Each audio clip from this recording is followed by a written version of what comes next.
Hello viewers, welcome to Tips Mathematics 23. So in the video ratio and proportion time and work கான class number 13 தாங்க நம்ம பார்க்க போறோம். So already 8th standard கான chapter 4 ஓட example full ஒரே வீடியோல 8 examples நம்ம பார்த்துட்டோம் இல்லைங்களா.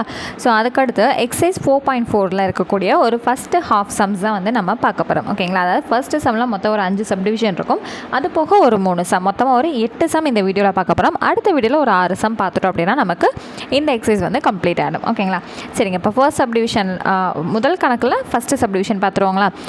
A can finish a job in 3 days whereas B finishes it in 6 days. The time taken to complete the job working together is dash dash. A என்பவர் ஒரு வேலையை 3 நாட்களிலும் B என்பவர் 6 நாட்களிலும் முடிப்பார் எனில் இருவரும் ஒன்றாக சேர்ந்து அந்த வேலையை எத்தனை நாட்களில் முடிப்பார். ஸோ A வந்து தனியாக 3 நாள்லையும் B வந்து தனியாக 6 நாள்லையும் ஒரு வேலையை முடிக்கிறாங்க. தனித்தனியாக முடிக்கும்போது இதே இவங்க 2 பேரும் சேர்ந்து பண்ணுறாங்க அப்படின்னா எத்தனை நாளில் முடிப்பாங்க அப்படிங்கிறதான் இதோட அர்த்தம். ஸோ ஒன்றுமே இல்லைங்க, இந்த மாதிரி டைம் அண்ட் ஒர்க் இந்த மாதிரி வந்துருச்சு அப்படின்னாலும் நான் என்ன சொல்லியிருக்கேன், 1/n போடணும்னு சொல்லியிருக்கேன்னா. அப்போ ஃபஸ்ட்டு வந்து 3 நாள், அப்போ 1/3. அடுத்தது வந்து 6 நாள், 1/6. அப்போ இது ரெண்டுத்துக்கும் எல்சிஎம் எடுத்தால் இங்கே ×2 இங்கே ×2ன்னு போடலாங்களா. சரிங்க. அப்படி போடும்போது என்னங்க மாறும், எல்சிஎம் ரெண்டுமே வந்து 6 அப்படிங்கிறது நமக்கு கிடைக்குங்களா. சரிங்க. அப்போ மேலே வந்து 2 + 1ன்னு கிடைக்கும், கீழே வந்து 6ன்னு கிடைக்கும், which is equal to 3/6ன்னு வருதுங்களா. மேலே இருக்கிறத ஆட் பண்ணால் 3. அப்போ 1 3 is 3, 2 3 is 6. அப்போ இது என்ன கிடைக்குது, ஈக்குவல் டு 1/2. ஸோ நம்ம எடுத்துக்கிட்டது 1/ல. ஆன்சர் சொல்லும்போது அது அப்படியே ரெசிப்ரோக்கலாக மாற்றி தான் நம்ம சொல்லணும் இல்லைங்களா.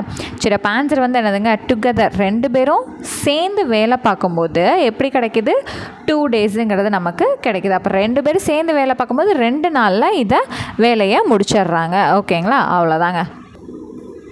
So the second sum, if 5 persons can do 5 jobs in 5 days, then 50 persons can do 50 jobs in dash days. 5 நபர்கள் 5 வேலைகளை 5 நாட்களில் செய்து முடிப்பர் எனில் 50 நபர்கள் 50 வேலைகளை எத்தனை நாட்களில் செய்து முடிப்பர். ஸோ இது வந்து பார்த்திங்கன்னா நமக்கான ஒரு ரிப்பீட்டடான ப்ரீவியஸ் இயர் கொஸ்டின்ங்க. ஓகேங்களா. ஸோ ஃபர்ஸ்ட் சம்மே வந்து பார்த்திங்கன்னா நமக்கான ப்ரீவியஸ் இயர் கொஸ்டின் தான். ஸோ இப்போலாம் வந்து எழுதாமல் விட்டுறோம் இல்லைங்களா. ஸோ இது வந்து நமக்கு ரிப்பீட்டட். ஓகேங்களா, ரிப்பீட்டடானது. ஸோ ஃபர்ஸ்ட் சம்மே நமக்கான ப்ரீவியஸ் இயர் கொஷின் தான். ஸோ மேக்ஸிமம் ஸ்கூல் புக்கில் இருக்கக்கூடிய எல்லா சம்ஸுமே வந்து ப்ரீவியஸ் இயர் கொஷனில் ப்ளேஸாக இருக்கக்கூடிய ஒன்றா தாங்க இருக்கும். அட்லீஸ்ட் ஒரு தடவையாவது வந்து நமக்கு என்ன இருக்குன்னா ப்ளேஸாக இருக்கும். ஓகேங்களா. ஸோ என்னதுங்க, இது வந்து நான் எப்படி சொல்லி கொடுத்துருக்கேன், இந்த மாதிரி ஒரு டேட்டாவுக்கு 3 வேல்யூஸ் வந்து இருக்கு இல்லைங்களா. ஸோ அந்த மாதிரி வந்துச்சு அப்படின்னா என்ன சொல்லியிருக்கேன், ஆட்கள் நாட்கள் வேலை அப்படின்னு சொல்லியிருக்கேன். அப்போ இங்கே ஆட்கள் இருக்குது, நாட்கள் இருக்குது, வேலை இருக்குது. அப்போ என்ன பண்ணணும், 5 × 5 ÷ 5 எல்லாமே 5ஆக தான் இருக்குது. ஈக்குவல் டு இங்கே பார்த்தீங்கன்னா ஆட்கள் வந்து 50 கொடுத்துட்டாங்க, நாட்கள் வந்து கொடுக்கல, எக்ஸ் / வேலை வந்து என்ன போட்டுக்கணும், 50. அவ்வளோதான். ஓகேங்களா. இந்த 50 அடிச்சிருங்க, இந்த 5 அடிச்சிருங்க. அப்போ என்னதுங்க, டேரெக்டாக 5 = எக்ஸ்ன்னு தான் இருக்குது. அப்போ x = 5. அவ்வளோதான், சிம்பிள். ஓகேங்களா. அடுத்தது தேர்ட் கொஸ்டின்ங்க. இதுவுமே நமக்கான ஒரு ப்ரீவியஸ் இயர் கொஸ்டின் தான். ஓகேங்களா. A can do a work in 24 days. If A and B together can finish the work in 6 days, then B alone can finish the work in dash days. A என்பவர் ஒரு வேலையை 24 நாட்களில் முடிப்பார். A மற்றும் B ஆகியோர் ஒன்றாக இணைந்து ஒரு வேலையை 6 நாட்களில் முடிப்பர் எனில் B என்பவர் தனியாக அந்த வேலையை முடிக்க எவ்வளவு நாள் ஆகும். A வந்து தனியாக முடிக்கிறதுக்கு 24 நாள் ஆகுமா, Aவும் Bயும் சேர்ந்து முடிக்க 6 நாள் ஆகுமா. அப்போ B மட்டும் அதை செய்யணும் அப்படின்னா எத்தனை நாள் ஆகும் அப்படிங்கிறத நமக்கான கொஸ்டின். ஸோ இப்போது ஏவும் பியும் ஒரு வேலையை சேர்ந்து செஞ்சால் 6 நாளில் முடியும்னு சொல்லியிருக்காங்களா. இது எடுக்கும்போது எப்படிங்க எடுத்துக்கணும், 1/6ன்னு எடுத்துக்கலாம். சரிங்களா. அப்போ ஏ அந்த வேலையை தனியாக செய்யும்போது 24 நாள்னு சொன்னாங்களா. அப்போ ஏக்கு பதில் என்னங்க பண்ணலாம், 1/24ன்னு சொல்லிட்டு நம்ம என்ன பண்ணலாம், சப்ஸ்டியூட் பண்ணிடலாமா. சரிங்க. அப்போ நமக்கு பி தான் தேவை, அதை அப்படியே வச்சுக்கோங்க. அப்போது இந்த பி மட்டும் இங்கிட்டு வச்சுட்டு இந்த 1/6 கூட இந்த 1/24 இங்கிட்டு வந்துச்சுன்னா -1/24ன்னு வருமா. இப்போ டினாமினேட்டர் ஃபுல்லாக ஒரே மாதிரி ஆக்கணும்னா இதை × 4ன்னு போட்டால் டினாமினேட்டர் ஃபுல்லாக என்னவாயிடும், 24ன்னு ஆகிடுமா. அப்போ B = மேலே இங்கே என்ன இருக்குது, 4 - 1 / 24. என்ன பண்ணியிருக்கோம், எல்சிஎம் எடுத்திருக்கோம், which is equal to 3/24 அப்படின்னு வருதா. ஏன்னா 4 - 1ங்கிறது 3 ஆச்சா. சரிங்க. இது 1 3 is 3, 8 3 is 24. அப்போ நமக்கு என்ன கிடைக்குது, 1/8ன்னு கிடைக்குதா. அப்போ B மட்டும் பர்டிகுலராக எழுதணும்னா இதை அப்படியே ரெசிப்ரோக்கலாக மாற்றிட்டு 8 days. அவ்வளோதாங்க, முடிஞ்சுதா. ஸோ ஃபர்ஸ்ட் டைம் வீடியோ பார்க்குறவங்களாம் இருந்தீங்க அப்படின்னா இதுக்கு முந்தின வீடியோவை பார்த்துட்டு வந்தீங்கன்னா இது எல்லாமே ரொம்பவே ஈஸியாக இருக்கும். ஓகேங்களா. ஸோ கன்ஃபியூஸ் ஆகிக்காதீங்க. இதுக்கு முன்னாடி போட்ட வீடியோ பார்த்துட்டு வந்தீங்கன்னா டீட்டெயில்டாக உங்களுக்கு புரியும். ஓகேங்களா. சரிங்க. 4வது கணக்கு, A alone can do a piece of work in 35 days. If B is 40% more efficient than A, then B will finish the work in dash days. ஏ என்பவர் தனியே ஒரு வேலையை 35 நாட்களில் முடிப்பார். பி ஆனவர் ஏஐ விட 40% கூடுதல் திறன் வாய்ந்தவர் எனில் பி ஆனவர் அந்த வேலையை எத்தனை நாட்களில் முடிப்பார்? ஏவை விட பி வந்து எத்தனை பர்சன்டேஜ் நல்லா எஃபெக்டிவாக வேலை பார்ப்பாரா? 40% கூடுதல். என்னங்க கூடுதல்ங்கிற வார்த்தை நமக்கு ரொம்ப முக்கியமானது. சரிங்களா? ஏ வந்து 35 நாளில் முடிக்கிறாருன்னா பி வந்து ஏவை விட 40% அதிகமாக வேலை பார்க்குறவரான். அப்போ அவரே எத்தனை நாளில் அந்த வேலையை முடிச்சிருப்பார்? ஸோ இதுதான் நமக்கான கொஷின். இப்போ ஏங்கிறவர் தனியாக வேலை பார்க்கும்போது 1/35. இப்போ பிங்கிறவர் எடுத்துக்கிட்டோன்னா 40% ஏ ப்ளஸ் ஏன்னு வரணும். சரிங்களா? ஏவை விட 40% கூடுதலாக வேலை பார்க்குறாருங்கிறப்ப நம்மளோட ஈக்குவேஷன் எப்படி இருக்கணும்? 40% ஏ. இது வந்து பர்சன்டேஜ்னு எடுத்துக்கிறனால பக்கத்தில் ஏ போட்டு தான் ஆகணும். Plus கூடுதல்ங்கிறனால plus A. சரிங்களா? அவ்வளோதான், முடிஞ்சதுங்களா? சரி, இப்போ நம்ம என்ன பண்ண போகிறோம்? 40A/100 ப்ளஸ் ஏன்னு வந்து நம்ம போடுறோம். ஓகேங்களா? ஏன்னா அந்த பிங்கிறத வந்து விரிச்சு எழுதி பார்க்கணும் இல்லைங்களா? 40% அப்படிங்கிறத கேன்சல் பண்ணுமா? அப்போ 1010. இது வந்து என்ன வரும்? 2 2s are 4, 5 2s are 10. அப்போ இங்கே இருக்கிறது என்னங்க பண்ணுவோம்? கீழே 5ஆல் மேலேயும் கீழே மல்டிபிள் பண்ணணுமா? ஏன்னா நம்ம எல்சிஎம் எடுக்கணும் இல்லைங்களா? சரி, அப்போது பி ஈக்குவல் டு இங்கே 2a இருக்குது, அங்கே 5a இருக்குது. 5a × 5 5a தான், டிவைடட் பையில் ஒரு 5. அடுத்து பி ஈக்குவல் டு என்ன வரும்? 2 + 5ங்கிறது 7a/5. ஓகேங்களா? இப்போ பிங்கிறது என்ன கிடச்சிருக்கு நமக்கு? 7a/5ன்னு கிடச்சிருக்கு. சரி, அப்போ 7 × ஏக்கு பதிலாக இந்த 1/35ங்கிறத நம்ம என்ன பண்ணலாம்? சப்ஸ்டியூட் பண்ணலாமா? 1/35 ஹோல் டிவைடட் பை 5. ஏன்னா இந்த ஏங்கிற இடம் நியூமரேட்டரில் இருக்குது, அதனால் நம்ம என்ன பண்ணுறோம்? Whole divided by 5. இது 1 7 is 7, இது 5 7 சார் 35. இப்போ அடுத்து என்னங்க வரும்? இங்கே ஆல்ரெடி 1/5ன்னு இருக்கு. இது ஒரு 1/5வா? இது அப்படியே என்ன பண்ணுவோம்? 5/1ன்னு அர்த்தம். இது அப்படியே ரெசிப்ரோக்கல் எடுத்தோன்னா மறுபடியும் 1/5ன்னு மாறி மேலே வருங்களா? அப்போ 1/25. அப்போ பி மட்டும் அலோன் என்னங்க கிடைக்குது? 25 days. அவ்வளோதான். இந்த மாதிரி ரெசிப்ரோக்கல் இருக்கிறத லாஸ்ட்டாக இந்த மாதிரி எழுதுறோம். ஏன்னா நம்ம இப்படி நார்மலாக இருந்த 35 days தான் 1/35ன்னு எடுக்கிறோம். அப்போ ஃபைனலாக அந்த 1/25 எப்படி எழுதலாம்? 25 days நம்ம எழுதுகிறோம். அவ்வளோதான். ஒரு தடவை எக்ஸ்பிளைன் பண்ணிடுவாங்க. ஸோ என்ன பண்ணுறோம்? 40% 40/100ன்னு போடுறோம். இது ரெண்டையும் அடிச்சு கொடுக்கும்போது 2/5 நிற்கிது. ஸோ இந்த பக்கம் இருக்கக்கூடிய ஏக்கு நம்ம எல்சிஎம் எடுக்கிறதுக்காக மேலேயும் கீழேயும் 5ஆல் நம்ம மல்டிபிள் பண்ணுறோம். சரிங்களா? அப்போ எல்சிஎம் எடுத்ததுக்கப்புறம் 7a/5ன்னு கிடைக்குது. அந்த ஏங்கிற இடத்துல இந்த நம்ம கொஸ்டினில் இருந்தால் 1/35 நம்ம இங்கே கொண்டு வந்து சப்ஸ்டியூட் பண்ணுறோம். ஸோ அடிச்சு கொடுத்ததுக்கப்புறம் நமக்கு என்ன கிடைக்குது? 1/25 கிடைக்குது. ஸோ அதை தான் வந்து என்ன பண்ணுறோம்? ஆன்சர்னு வந்து எடுத்து எழுதுகிறோம். ஓகேங்களா? ஸோ அடுத்தது ஃபர்ஸ்ட் சம்க்கான 5th subdivision. A alone can do a work in 10 days and B alone in 15 days. Then undertook the work for 2 lakhs. The amount that A will get is. A என்பவர் தனியே ஒரு வேலையை 10 நாட்களிலும் B என்பவர் தனியே ஒரு வேலையை 15 நாட்களிலும் முடிப்பர். அவர்கள் இந்த வேலையை 2 லட்சம் ரூபாய் தொகைக்கு ஒப்புக்கொண்டனர் எனில் ஏ பெரும் தொகை டேஸ் ஆகும். ஸோ அந்த 2 லட்சத்துலேருந்து ஏவோட வேலைக்கான சம்பளம் என்ன? இதை தான் கண்டுபிடிக்க போகிறோம். ஸோ அப்போ என்னங்க பண்ணணும்? மொத்தம் எவ்வளோ ஷேர் இருக்குது? அப்போ ஏவோட ஷேர் எவ்வளோ, பியோட ஷேர் எவ்வளோன்னு கண்டுபிடிக்கணும் இல்லைங்களா? அதை கண்டுபிடிச்சா நம்ம ஈஸியாக வந்து என்ன பண்ணிடலாம்? மொத்த பங்கு என்னன்னு தெரிஞ்சதுன்னா ஈஸியாக வந்து பிரிச்சிடலாம். மொத்த பங்கில் ஏவோட பங்கு என்ன, பியோட பங்கு என்னன்னு கண்டுபிடிக்கணும் இல்லைங்களா? ஸோ 6th ஸ்டாண்டர்டில் பார்த்தோம் இல்லைங்களா? அதே தான். அப்போ ஃபஸ்ட்டு என்ன பண்ணுவோம்? A/Bன்னு எடுப்போம். ஸோ வழக்கம் போல் இதை 1/10 1/15 தான் எழுதுக்க போகிறோம். ஏன்னா ஏ வந்து 10, பி வந்து 15. இங்கே எழுதும்போது நம்ம 1/ல தான் போட்டாகணும். சரிங்களா? இப்போது இந்த 10க்கும் 15க்கும் எல்சிஎம் எடுங்களேன். 5 டேபிள் போனோன்னா 2 5s are 10, 3 5s are 15. அடுத்து 2 வரணும், அடுத்து 3 வரணும். எல்சிஎம் எடுத்தால் என்னங்க கிடைக்கிது? 5 × 2 10, 10 × 3 30. டினாமினேட்டர் என்னவா மாறணும்? நமக்கு 30 மாறணும். அப்போ இதை 3ஆல் மேலேயும் கீழேயும் மல்டிபிள் பண்ணால் போதும். இங்கே 2ஆல் மேலேயும் கீழேயும் மல்டிபிள் பண்ணால் போதும். அப்போ இங்கே என்ன வரும்? 3/30 is 2/13 வருமா? ஸோ இந்த மாதிரி ரேஷியோவிலேருந்து டினாமினேட்டர் ரெண்டும் ஒரே மாதிரி இருந்துச்சுன்னா அப்படியே அடிச்சுட்டு என்ன பண்ணணும்னு சொல்லியிருக்கேன்? அந்த நியூமரேட்டரை மட்டும் எழுதிக்கணும். இப்போது இந்த 3:2ங்கிறத ரெண்டையும் ஆட் பண்ணால் மொத்தமாக 5 ஷேர் இருக்குது. சரிங்களா? ஓகேவா? 5 ஷேரில் ஏயோட ஷேர் வந்து 3, பியோட ஷேர் வந்து 2. புரிஞ்சுதுங்களா? அப்போ ஏவோட பங்கு வந்து எத்தனைங்க? 3 ஷேர். அப்போ இந்த 3 ஷேர் மட்டும் கண்டுபிடிச்சா போதுமானது. சரிங்களா? அப்போ மேலே 3 கீழே 5. ஏன்னா 5ல் 3 பங்கு ஏ ஓடுது. அது எதுங்க? 2 லட்சம் ரூபாயில். ஓகேவா? இவ்வளோ தான். இதை மட்டும் கேன்சல் பண்ணால் நமக்கு சம் முடிஞ்சு. அப்போ 15 is 5. இது 4 5s are 20. அடுத்து பின்னாடி எத்தனை 0 வருது? இது முடிஞ்சா 1 2 3 4 4 0 பின்னாடி வந்துடுது. ஓகேங்களா?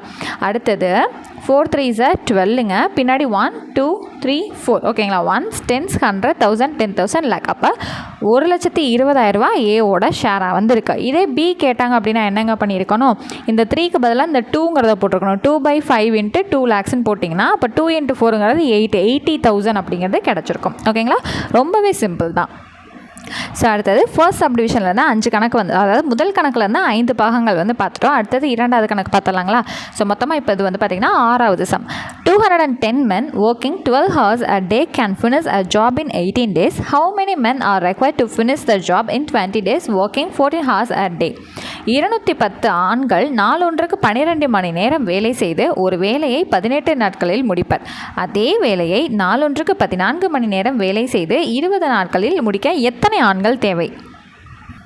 ஸோ என்ன பண்ணியிருக்காங்க, ஒரு விஷயத்துக்கு 3 டேட்டா கொடுத்துருக்காங்க. ஓகேங்களா, ஸோ பர்சன் கொடுத்துருக்காங்க, ஆட்கள் கொடுத்துட்டாங்க, நாட்கள் வந்து எப்படி கொடுத்துருக்காங்க, நாளும் கொடுத்துருக்காங்க, இந்த மணி நேரமும் கொடுத்துருக்காங்க. அப்போ அந்த மாதிரி வந்துச்சுன்னா P × H × Dன்னு சொல்லி நம்ம எக்ஸாம்பிளில் பார்த்தோம் இல்லைங்களா. இவங்க 3 பேருமே நியூமரேட்டரில் போட்டுக்குவோம்.